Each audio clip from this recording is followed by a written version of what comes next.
Mbabazi urupfu rwe impamvu rutubabaje. Mbabazi yapfiriye abana, umugabo yafunzwe kuko yaramukubise mbere. Yaramukubise baramufunga imyaka 2. Muri iyo myaka 2 Toto ntabwo yavuye yahindutse, ubwo yaje yaragitse gute, yarabaye mubi, yarakarishye. Abayobozi nabareze narushye, ntuvuze urwamo ngo bagutabare. Abayobozi nabareze si midugudu, si gitifu cyo kwa sociale we n'umukobwa reka mubabarire. Bandeba we atari na hafa. Ariko abandi bose babibereye mu byabo wanjye. Ese umugabo ntiyaramaze insinda imyaka 3 ntafunguwe vuba. Umubyeyi ejo twari nakumwe avuye mu murima n'abakozi, yari umuntu wishakira ubuzima, ariko kuri finale aramujyanye nyine, ubwo nta kundi. Bosco Insight TV, ishakiro ry'amakuru acukumbuye kandi yizewe. Yes, reka ngusuhuze kandi mwifuriza ibihe byiza wowe ukurikiye Bosco Insight TV kandi wowe udahwema kudukurikira umunsi ku munsi. Kangushimire by'umwihariko wowe wamaze gukora subscribe kuri iyi channel, reka nkubwire ngo Imana iguha umugisha. Amakuru dufite rero ni inkuru ibabaje, ni inkuru iteye agahinda. Nkuko mubyumvishe muri ayo majwi yabo badamu cyangwa se yabo ba mama, ni inkuru y'urupfu rw'umubyeyi witwa Mbabazi Alphonsine utuye mu mudugudu wa Kabare, akagari k'Akabare, aha ni mu murenge wa Musha, ni mu karere ka Rwamagana mu ntara y'Iburasirazuba. Uyu mudamu rero akaba yabanaga n'umugabo witwa Theogene, ari nawe wamwishe cyangwa se wamwivuganye. Uyu mugabo bakaba bakunda kumwita Toto. Bikavugwa ko uyu mugabo ngo yaba yamukubise umuhini nijoro mu masaha ya 4 z'ijoro, ariko abaturage ndetse n'abaturanyi be bakaba bamenye iyi nkuru mu masaha ya mu gitondo saa 12.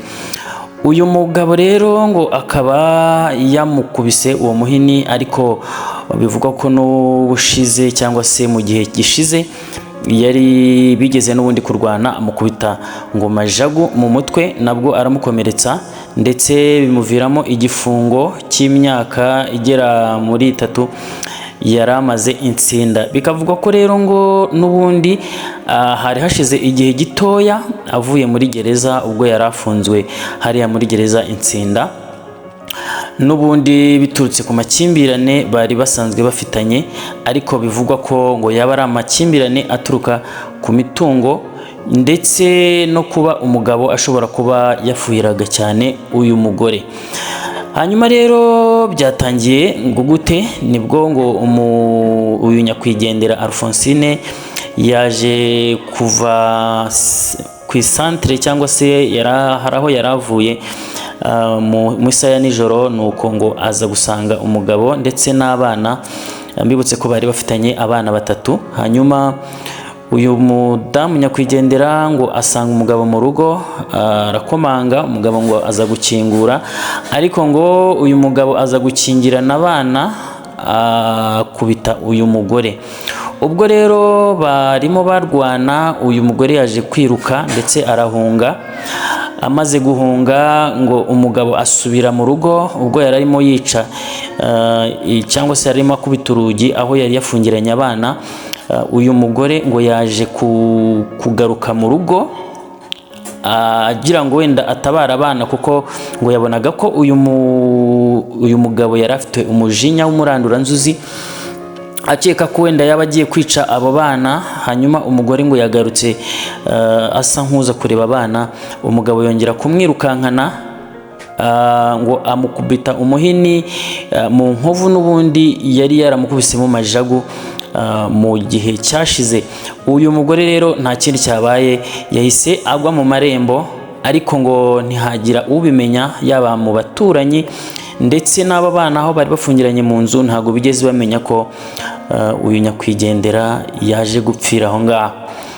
Uyu mugabo rero nkuko byagiye bitangazwa ndetse n'umuvugizi wa polisi muri aka karere ka Rwamagana yaje gusobanura, yaje kuvuga yuko uyu mugabo akimara kumwica ngo yahise atoroka, ariko mu gutoroka ngo bakomeje kugenda bashakisha amakuru ndetse bakora iperereza ryimbitse, baza kumenya ko ngo uyu mugabo arimo arambukira za Muhazi ashaka kujya mu karere ka Gatsibo. Baje rero ngo kumukurikira ndetse aza gufatwa, ubu ngubu akaba afungiye muri gereza cyangwa sitasiyo ya polisi ya Musha. Uyu mugabo rero mu minsi ishize ngo yaje n'ubundi kurwana n'uyu mugore, amukubita amajagu mu mutwe aramukomeretsa, hanyuma baza kumufata baramufunga ndetse bamukatira imyaka igera muri 23. Nyuma rero abaturage baravuga bati igihe yazaga cyangwa se igihe yari afunguwe n'ubundi ntiyigeze ahinduka, ahubwo yaje kuza yarakarishye ndetse ahubwo aribwo amahane yiyongereye. Nk'uko rero byagiye bitangazwa n'abaturanyi, bivugwa yuko uyu mugore nyakwigendera Alphonsine ngo kuva igihe cyose bamaranye n'uyu mugabo ntago bigeze babana neza. Bavuga ko ngo babanye amukuye mu ishuri, bivugwa ko n'ubundi bishoboka ko baba barabanye n'ubundi uyu mukobwa cyangwa se uyu mugore Alphonsine atujuje imyaka y'ubukure. Hanyuma rero mu gihe cyose bagiye babana ngo hagiye n'ubundi habaho amakimbirane adashira, ndetse abayobozi yaba urwego rw'umudugudu ndetse n'urwego rw'akagari bakaba bari babizi, ndetse nubwo n'icyo gihe ava muri gereza cyangwa se afungurwa, mu gihe bari bamaranye ngo cyaba kigera nko mu mezi 5-6, n'ubundi ngo bahoraga barwana ndetse bakimbiranye. Uyu mugabo rero ngo Theo cyangwa se Toto ngo n'ubundi mu makimbirane bagiranaga n'umugore yahoraga avuga yuko azamwica mu gihe cyose barwanaga cyangwa se batonganaga, ngo yajyaga avuga ko azamwica. Ubwo rero mu masaha ngo bari bavuye guhinga ndetse bavuye no guhingisha n'abakozi, uyu mugabo n'ubundi bigaragara ko ashobora kuba yari yabipanze, kuko hari umuturanyi ngo yari yabwiye ijambo avuga ngo ntabwo ari bujye guhinga ngo kuko ngo abazabirya nibo bagomba kujya guhinga.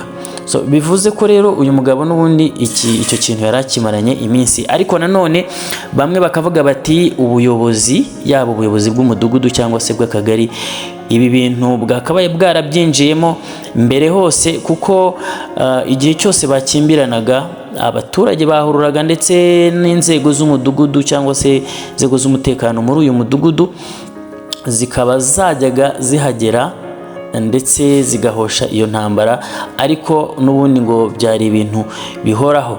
Bivuze ngo rero abaturage ko bagenda bavuga bati uyu muntu akwiriye gupfa, kuko ibintu byo kumufunga buri munsi bagenda bamufungura ngo bamaze kubirambirwa. Aha hantu rero baravuga bati uyu mugabo n'ubundi na mbere hose atarafungwa ntabwo yigeze aha uyu mugore agahenge cyangwa se ntigeze amuha amahoro.